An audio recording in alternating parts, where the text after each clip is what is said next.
오늘은 이 말씀을 가지고 형제의 우애라고 하는 제목으로 우리가 잠시 은혜를 나누고자 합니다. 형제의 우애, 형제의 사랑이라는 제목으로 우리가 잠시 은혜를 나누고자 합니다. 자, 인간관계가 특별한 관계로 발전하려면 반드시 필요한 것이 있습니다. 관심이 있어야 되고 신뢰가 있어야 되고 또 사랑이 있어야 되는 겁니다. 그래야 사람이 발전해 가는 거예요. 자, 결혼하려는 사람이 상대방에게서 사랑을 확인하지 않고 결혼한 사람이 있습니까? 사랑하는 마음이 생기지 않는데 그 사람과 결혼 약속을 할 수 있느냐라고 하는 거예요. 또는 상대방이 자신을 사랑하는지 확인이 안 되는데 결혼할 수 있겠습니까? 사랑이 확인되지 않으면 결혼은 불가능한 거예요. 신뢰가 가지 않으면 결혼은 불가능한 것입니다. 사회에서 또는 인간관계에서 종종 내 사람이라는 말을 합니다. 이 사람은 내 사람이요. 내 사람이라는 말을 해요. 많은 시간과 여러 가지 과정을 거쳐서 확실하게 믿을 만한 사람을 내 사람이라고 하는 것입니다.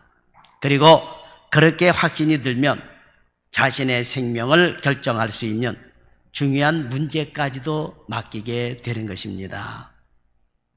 자, 오늘 본문을 보면 요셉이 형제들의 마음을 확인하기 위하여 치밀한 계획을 세웠음을 우리는 알 수가 있습니다.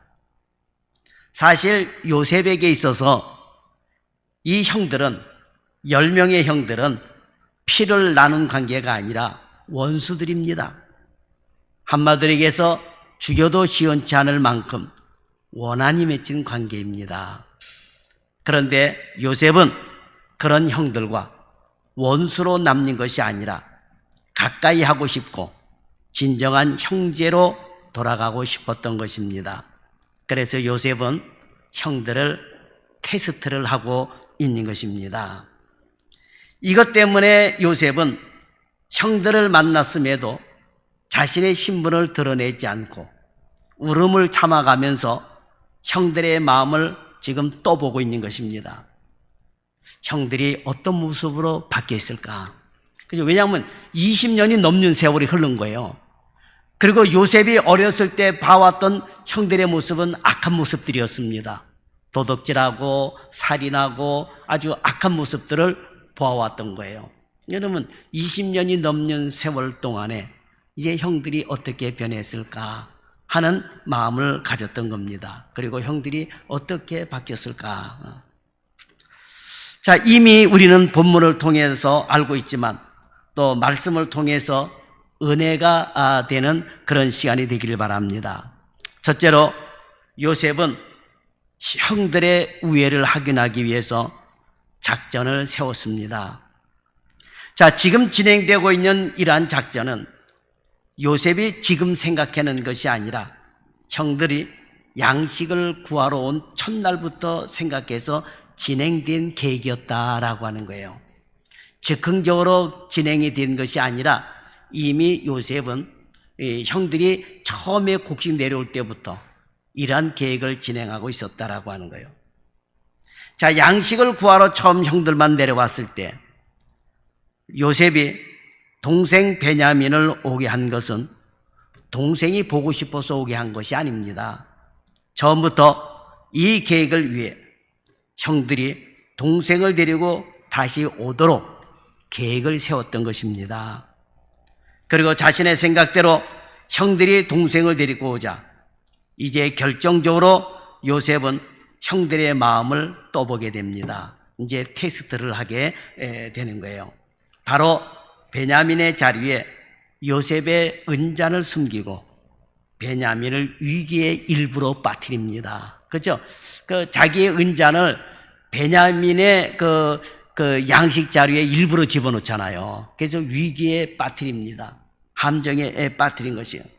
그리고 그 위기에 빠진 베냐민을 형들이 어떻게 대처를 하는가를 지금 보려고 했다라고 하는 것입니다.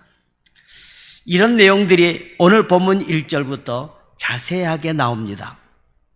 요셉은 청지기에게 자신의 계획대로 양식과 돈을 각자의 자루에 가득 채우고 특히 요셉 자신의 은잔을 베냐민 자루에 넣게 했던 것입니다. 2절에 보면 청령이라고 되어 있지만 그것도 밑에 절에 가서 보면 베냐민 자루에서 은잔이 나왔다 이렇게 말씀을 하고 있어요. 그리고 은잔이 집어넣고 형들이 성을 떠나 멀리 가기 전에 요셉은 자기의 청지기를 보내 형들을 다시 붙잡아 세워 도둑으로 몰아갔다라고 하는 거예요. 일부러 그랬던 겁니다. 요셉의 청지기로부터 이런 추궁을 들은 요셉의 형들은 한마디로 황당해했습니다. 그래서 결단코 그런 일을 하지 않았다고 결백을 주장했던 것입니다. 그리고 9절에 보면 자신 있게 말을 합니다. 왜? 그렇죠. 자기들이 돈을 집어넣은 게 아니니까, 은잔을 집어넣은 게 아니니까. 그러나 밤에 잠잘 때에 요셉이 청지기를 시켜가지고 이 베냐민 자루에, 각인의 자루에 돈을 넣고 베냐민 자루에는 은잔을 집어넣었는데 형들은 알 길이 없는 거죠. 그러니까 우리는 절대로 훔치지 않았습니다 하면서 자신 있게 말을 합니다. 그러면서 9절에 보면 뭐라 그럽니까? 당신의 종들 중 누구에게서 발견되든지 그는 죽을 것이요 우리는 내 주의 종이 되리다 이렇게까지 약속을 합니다. 그런데 웬일입니까? 청지기가 말한 그 은잔이 막내 베냐민의 자리에서 나온 것입니다. 자, 요셉의 계획을 전혀 눈치채지 못한 형들로서는 하늘이 무너지는 듯한 절망감을 느꼈던 겁니다. 그래서 그들의 심정이 잘 나타나 있는 문구가 그들이 옷을 찢고라는 말과 유다가 말하되 우리가 내주께 무슨 말을 하오리까? 무슨 설명을 하오리까? 어떻게 우리의 정직함을 나타내리까? 라고 13절과 16절에 보면은 말을 하고 있습니다. 자, 실제로 은잔이 자기의 짐에서 나온 당사자인 베냐민은 지금 한마디도 하지 않고 있습니다. 그죠? 그런데 오히려 어떻게 합니까? 형들이 너무나도 황당해하고 절망에 떠는 상황이 지금 벌어지고 있습니다. 이런 상황으로 이끈 데에는 요셉의 계획이 잘 맞아 떨어졌기 때문이다라고 하는 거예요. 자, 여기서 우리는 요셉이 왜 하필 자기의 은잔을 베냐민 자리에 넣었느냐라고 하는 거예요. 자, 요셉이 가장 걱정하는 사람 중에 하나가 바로 베냐민입니다. 베냐민은 막내예요. 요셉은 11번째고 야곱의 12아들 중에 베냐민은 막내입니다. 특히 이 다른 형들과 달리 베냐민은 요셉의 어머니 라헬이 낳은 자신의 친동생입니다. 어머니도 같고 아버지도 같고, 그러나 다른 형들은 배가 다른 그런 형들이지만 베냐민은 그러지 않았다라고 하는 겁니다. 그렇기 때문에 배 다른 형들에게 자신이 따돌림을 당하였듯이 베냐민도 따돌림을 당하고 괴롭힘을 당하지는 않았는지, 베냐민도 자기가 어려운 일을 당했던 것처럼 형들에게 어려움을 당하지는 않았는지 걱정을 하고 있었던 것입니다. 이것이 바로 요셉이 베냐민의 자리를 택해서 은잔을 넣은 힌트가 되는 거예요. 다시 말하면 형들이 자신들에게 한 것처럼 베냐민을 미워하고 따돌렸다면 분명히 위기에 빠진 베냐민을 구하려고 하지 않았기 때문이다라고 하는 것입니다. 동생을 안타깝게 생각하는 척하고 어쩔 수 없다는 생각을 가지고 자기들끼리만 돌아갈 수도 있었다라고 하는 거예요. 그렇잖아요. 베냐민을 미워하고 베냐민을 따돌리고 베냐민을 자기처럼 싫어했다 그런다면 이참에도 베냐민도 떼놓고 가자라고 생각할 수도 있었다라고 하는 거죠. 자, 그런데 여기서 좀 더 들어가서 요셉의 작전을 들여다보면 베냐민을 통해서 형들이 자신에게 행한 과거의 악한 행동을 얼마나 반성하고 돌이켰는지도 함께 알아보기 위함이었다라고 하는 것입니다. 요셉의 그 마음이 담긴 구절이 바로 17절이에요. 17절. 17절에 보면 잔이 그 손에서 발견된 자만 내 종이 되고 그랬어요. 그러니까 베냐민에게서 애굽 총리 요셉의 은잔이 발견되자 형제들을 대표해서 유다는 모든 형제들이 다 같이 종이 되겠다고 합니다. 그러나 요셉은 유다의 이 제안을 물리치고 베냐민만 종으로 삼겠다 이렇게 이야기를 합니다. 왜 그렇습니까? 자, 외국 총리에게 형제의 우애를 보이기 위한 하나의 가식인지 진심인지를 판단하기 위해서다라고 하는 거예요. 만일 가식이라면 은잔을 도둑질한 벌이 용서되지 않을 경우 자신들만이라도 풀려나기 위한 방법을 동원했을 것입니다.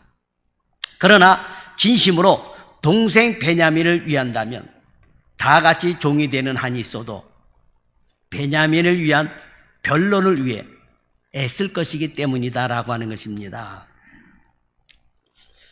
그러면 요셉이 왜 이렇게 매몰차고 야박하게 형들을 시험하고 있는 것일까요? 이것은 단순히 형제들을 시험하기 위한 것이 아닙니다. 걸리면 영원히 종으로 삼든지 죽이든지 할 것이고 그런대로 동생을 감싸고 변호하면 살려주기 위한 함정이 아니다라고 하는 거예요. 함정을 판 것이 아닙니다. 요셉이 이렇게 형들을 시험하고 있는 중요한 이유는 이런 과정을 통해서 형제들의 우애의 중요성을 깨우쳐주기 위함이었다라고 하는 것입니다. 이것은 요셉이 이러한 계획을 세우고 형들을 처음 대면하는 과정에서 찾을 수가 있습니다. 요셉은 이미 42장 21절에서 형들이 과거에 요셉 자신에게 행한 것이 죄라고 말한 것에서 알았을 것입니다. 그리고 이어지는 24절에서 요셉은 그 말을 듣고 억누르는 감정을 참지 못하고 나가서 울었던 그 모습이 있어요. 그래서 요셉이 이런 계획을 이렇게 세웠다고 하는 것을 우리는 요셉의 이런 행동을 통해서 알 수가 있는 것입니다. 요셉은 이제 형들이 과거의 형들이 아님을 알게 된 거예요. 왜냐하면 20년 전의 사건을 들먹이면서 왜냐하면 요셉이 히브리 말을 못 알아듣는 줄 알고 자기들끼리 히브리 말로 20년 전에 있었던 일을 잘못했다고 그러면서 그것이 우리에게 지금 화가 닥쳤다라고 하는 자기들끼리의 얘기를 요셉이 들었던 거예요. 그래서 요셉은 우리 형들이 예전의 형들이 아니었구나 하는 것을 알게 된 것입니다. 하지만 그것으로는 만족할 수 없었던 것입니다. 이번 기회에 형들이 과거에 자신에게 행한 행동을 어떻게 생각하고 있는지 그리고 베냐민을 이제까지 어떻게 대해왔는지를 알고 싶었던 거예요. 왜냐하면 20년 넘게 떨어져 있었으니까. 무엇보다도 요셉은 이번 기회에 확실하게 형제들의 우애를 회복시키고 싶었다라고 하는 것입니다. 그래서 지금 요셉은 형제들의 우애를 확인하기 위해서 이런 계획을 세웠다라고 하는 거예요. 자, 두 번째로 유다가 베냐민을 위해서 변론하는 모습에서 형제들의 우애를 요셉은 확인하게 됩니다. 자, 생각하지도 못했던 절도 사건이 베냐민에게서 벌어졌습니다. 자, 이제 양식은커녕 이제 아버지에게 돌아가지도 못하고 잘못하면 모두 죽을 수 있는 그런 상황에 처해 있었습니다. 그런데 요셉이 뭐라 그럽니까? 당사자만 종으로 삼겠다라고 하는 거예요. 베냐민만 종으로 삼겠다라고 하는 것입니다. 자, 최악의 상황만은 면했다고 안도할 수 있겠지만 사실 이것은 요셉의 계획이었던 것입니다. 이 계획에 형제들이 잘못 대응하면, 아니 과거처럼 자신들의 목숨만을 생각하고 베냐민을 포기하면 자신들의 살 길을 찾는다면 베냐민만을 종으로 삼겠다는 약속을 철회하고 다른 방식으로라도 그들 모두 온전하게 돌아가게 할 수 없는 고난도 요셉에게는 있었던 것입니다. 그런데 이런 절체절명의 위기에서 형제들을 대표해서 유다는 요셉이 감동할 만한 변론을 하게 됩니다. 감동할 만한 변론을 해요. 자, 유다의 변론 중에서 제일 먼저 주목할 것은 과거에 요셉에게 저지른 자신들의 죄를 고백하고 있다는 것입니다. 16절에 보면 유다가 이렇게 말을 하죠. 하나님이 종들의 죄악을 찾으셨으니 그랬어요. 물론 1차적으로 보면 베냐민의 자리에는 은잔을 찾아내신 분이 하나님이시라는 내용이 될 수도 있어요. 자신들이 은잔을 훔치지 않았지만 하나님께서 자신들의 죄악을 찾아내셨기에 어쩔 수 없는 내용 같아 보입니다. 하지만 지금 이 말은 지금 벌어진 이 사건에 대하여 과거에 요셉을 구덩이에 놓고 죽이려 했던 것과 이방인들에게 팔아넘긴 사건에 대한 죗값으로 지금 어려움에 빠져들었다라고 하는 말이에요. 하나님께서 묵과하지 아니하셨다라고 하는 거예요. 따라서 이 유다의 고백 속에서 형제들이 과거 요셉에게 행한 행동을 진심으로 뉘우치고 있다는 것을 우리가 알 수 있는 대목입니다. 자, 그런데 궁금한 것 한 가지는 왜 과거에 자신들이 요셉에게 행한 것과 지금 베냐민에게 벌어진 이 일을 연관시키고 있느냐라고 하는 거예요. 유다가 생각한 것은 베냐민의 생명도 생명이지만 아버지 야곱 앞에서 자기들이 변론해야 할 상황이 과거 요셉을 팔아넘긴 후에 거짓말을 해야 할 상황과 지금 너무나도 똑같이 벌어진 사건이에요. 자, 아버지가 지금 이 형들이 가서 지금 요셉이 베냐민이 애굽 총리의 잔을 훔쳐서 도둑으로 몰려가지고 지금 애굽에 잡혀서 종이 되어 있습니다라고 그런다면 지금 야곱이 이걸 어떻게 이해를 하겠습니까? 베냐민이 은자를 훔쳐서 그것으로 종으로 잡혀 있다고 하면 아버지 야곱이 믿겠습니까? 이 말을? 에? 결국은 아버지가 생각할 때 자신들이 올가미를 씌워서 베냐민마저 외국에 종으로 팔아넘긴 것과 지금 똑같은 상황이 되어버린 거예요. 지금 그 상황이요. 그러니 유다는 이 두 사건을 놓고 요셉과 베냐민 사건을 놓고 자신들이 행한 죄악을 지금 하나님께서 찾아내셨다라고 고백을 하고 있는 것입니다. 그런데 이 고백 속에서 우리는 형들이 요셉에게 한 행동을 진심으로 회개하고 악한 행동에서 돌이켜 선하게 살며 동생 베냐민을 진심으로 사랑하고 있다는 것을 알게 된 것입니다. 과거에 20년 전에 자신의 형들에게 미움의 대상이 되었지만 지금 상황에서는 베냐민은 형들에게 사랑의 대상이 되었다라고 하는 것입니다. 유다의 이어진 변론 속에 요셉이 감동한 또 하나의 변론이 있습니다.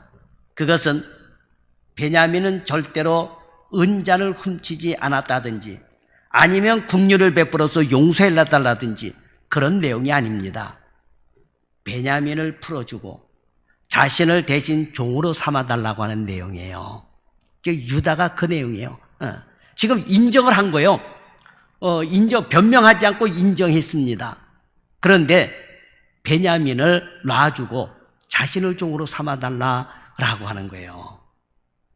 흔히 사건을 해결하기에 너무 어려운 문제가 많을 때 혹은 문제를 해결하기에는 주변 상황이 너무도 복잡할 때 여러 가지 방법을 생각하지만 그럴 때 종종 다른 방법이 없을 때 정면 돌파라는 방법을 생각해내기도 합니다. 이렇게도 안 되고 저렇게도 안 되면 정면 돌파를 시도하는데 그런데 이게 먹혀들 때가 있다라고 하는 거예요. 자, 지금 유다의 방법이 바로 정면 돌파예요. 변명해도 안 되고 뭐라 말할 수 없는 상황이에요, 지금. 그러니까 지금 유다는 정면 돌파를 하는 거예요. 지금 아무런 변명도 어떤 궁색함도 먹혀 들어갈 수가 없는 상황입니다. 왜 그렇습니까? 지금 상대방이 애굽의 총리가 쳐놓은 그물에 걸려들었기 때문에 빠져나올 방법이 없는 거예요. 그런데 유다는 지금 상대방의 마음을 아는지 모르는지 상대방이 가장 약한 부분, 아니 가장 듣고 싶어하는 내용으로 변론을 시작을 합니다. 자, 우선 유다는 아버지와 베냐민의 생명이 서로 결탁되어 있음을 설명합니다. 변호해요. 처음에 곡식을 구하러 왔을 때 말제 아우가 함께 오지 못한 이유, 그리고 주께서, 그러니까 요셉에게죠, 주께서 종들에게 그를 내게로 데려오라고 할 때에도 그 아이는 아버지를 떠나지 못할지니 떠나면 아버지가 죽겠나이다 라고 말을 했습니다. 그 말도 요셉에게 했잖아요. 그죠? 그러니까 한마디로 얘기하면 지금 이 베냐민의 생명과 아버지의 생명이 지금 결탁되어 있기 때문에 베냐민을 데리고 가야 됩니다 라고 하는 거예요. 그러면서 자기를 잡아달라라고. 그러니까 베냐민을 살려주기 위해서 자기를 내놓은 거예요. 자기를 내놓은 겁니다. 따라서 베냐민을 놔두고 형제들만 아비에게 돌아간다면 이 아버지가 아이 없음을 보고 죽으리니 그랬어요. 이 아이가 없으면 아버지가 죽습니다. 그러면 결국은 자신들이 아버지를 죽이는 꼴이 된다라고 하는 것입니다.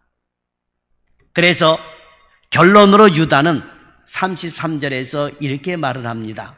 이제 주의 종으로 그 아이를 대신하여 머물러 있어 주의 종에 되게 하시고 아이는 형제들과 함께 올려보내소서 그럽니다. 야, 참 대단하죠.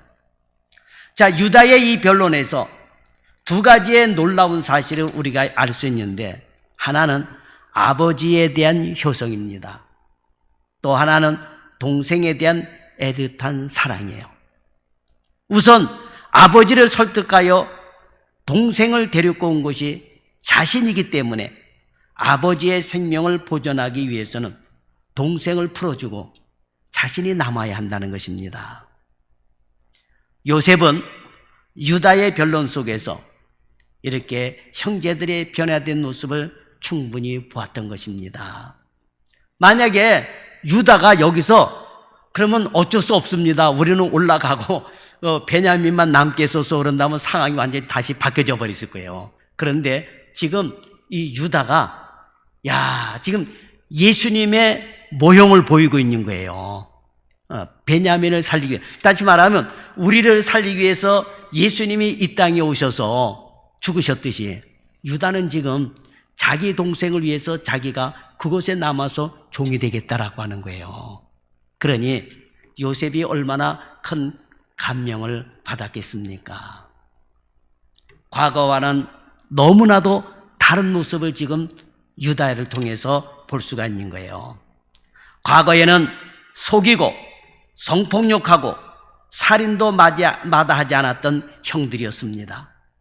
동생 디나가 세겜에서 성폭행을 당하자 세겜 족속을 멸족시키는 살상도 맞지 않았던 그런 형들이었습니다. 이게 창세기 34장에 나오죠. 더구나 지금 변론하고 있는 유다는 38장에 보면 이방 사회로 내려가 살면서 아들들을 다 잃고 심지어 며느리와 원치 않는 관계를 통해 아이까지 갖게 된 자였다라고 하는 것입니다. 그런데 지금은 전혀 다른 모습으로 변화되어 있었다라고 하는 것입니다. 결국 이런 형들의 모습을 본 요셉은 울음을 터뜨리며 그 자리에서 자신의 존재를 드러나게 했다라고 하는 것입니다. 자, 여러분, 오늘 본문이 요셉과 그 형제들을 통하여 우리에게 들려주고 싶은 내용이 무엇일까요? 하나님의 자녀가 어떻게 어떤 모습으로 변화되어 가고 있는가 하는 것을 보여주고 있는 모습입니다. 자, 전혀 불가능할 것 같은 요셉의 형들이 이렇게 변화가 되었어요. 동생을 위해서 지금 자기들의 목숨이라도 내놓겠다라고 하는, 동생의 인생을 위해서 자신의 남은 인생도 내어놓겠다라고 하는 형들의 변화된 모습을 요셉은 보았다라고 하는 것입니다. 형들은 이방의 악한 백성들과 같은 모습으로 살았었지만 사실 그들은 요셉과 이스라엘을 시작하는 12지파의 시조들이었던 것입니다. 어떤 의미에서 이 12명의 형제들은 각각이 교회요, 모두가 하나님의 백성들입니다. 그런 그들이 악하게 산 것으로 끝이라면 무엇으로 우리의 약함과 죄상을 설명할 수 있겠습니까? 그러나 지금 이 형들은 모두 각자 결국 변화되어 하나님의 나라의 백성으로, 그리고 교회로서의 모습을 감당해 나가는 자들이 되었다라고 하는 것입니다. 자, 사랑하는 성도 여러분, 오늘 우리도 지금의 모습에서 더 나은 모습으로 성화되어 가야 돼요. 예수 믿으면서 변화되어 간다라고 하는 겁니다. 과거에는 악한 생각, 악한 행동, 악한 말, 저주스러운 말들을 했지만 이제는 변화가 돼야 돼요. 생각이 선하게 변화가 되고, 말하는 것이 선하게 변화가 돼야 되고, 행동하는 것이 선하게 칭찬되는 방법으로 변화가 돼야 됩니다. 그래서 영적으로 더욱 성장할 수 있는 그리스도인들이 돼야 된다라고 하는 거예요. 이런 모습을 오늘 우리는 유다에게서 보았다라고 하는 겁니다. 저와 여러분도 이렇게 유다처럼 성숙한 그리스도인들이 되어가기를 예수님의 이름으로 축원합니다. 기도하겠습니다. 좋으신 하나님 감사합니다. 예수 믿으면서 도대체 변화되지 않는 사람들이 있는데, 그러나 오늘 우리는 예수를 믿으면서 변화되는 성도들이 되게 하여 주옵소서. 우리 각자 개개인 하나하나가 교회인데 우리가 각자 개개인 하나하나가 변화가 되어서 세상의 빛과 소금이 되게 하여 주옵소서. 요셉의 형들이 변화되어 요셉이 감명을 먹었던 것처럼 오늘 우리도 예수를 믿고 변화되어 예수님을 감동시킬 수 있는 그리스도인들이 되게 하여 주옵소서. 죄악된 과거의 모습이 변화되어 의의 옷을 입는 성도들이 다 되게 하여 주옵소서. 예수님의 이름으로 기도드리옵나이다. 아멘.